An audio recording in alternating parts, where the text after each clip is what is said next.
Hello everyone, কেমন আছো তোমরা সবাই? আশা করছি ভালো আছো। আমিও অনেক ভালো আছি। আর ভালো আছি বলেই না বরকে জোর জবরদস্তি করে নিয়ে বেরিয়েছি একটু ঘুরতে। চা খাবো বলে বেরিয়েছিলাম, চা তো বাহানা মাত্র। আমরা চেয়েছিলাম একটু ঘুরতে, একা আমি না, পূজা আর আমি প্ল্যান করে এই জিনিসটা করেছিলাম।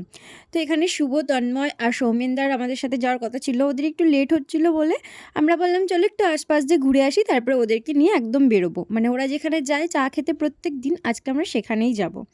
যাওয়ার পথে এই জায়গাটা বেশ সুন্দর লাগছিল, লাইটিং করেছিল, যেহেতু ভৈরব আর বজরংবলী পুজো দুটোই ছিল সেই কারণে। ঠাকুর নেই, ঠাকুর নিয়ে বেরিয়ে গেছে।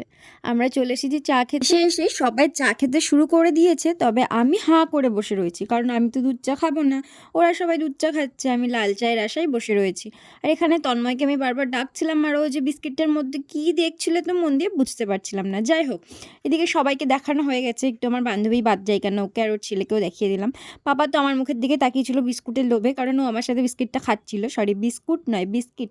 এখানে আমার চাও চলে এসেছে, চাটা খেয়ে বেরিয়ে পড়েছি আবার লালবাগের দিকে যাব বলে।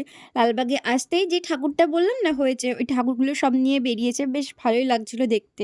অনেক জ্যাম ছিল বলে আমরা রাস্তায় দাঁড়িয়ে পড়েছি, দেখছি। ওখান থেকে বেরোতে না বেরোতে আস্তাবল মোড়ে গিয়ে দেখি আবার এখানে পজিশন বেরিয়েছে, এখানে অনেক ভিড় ছিল।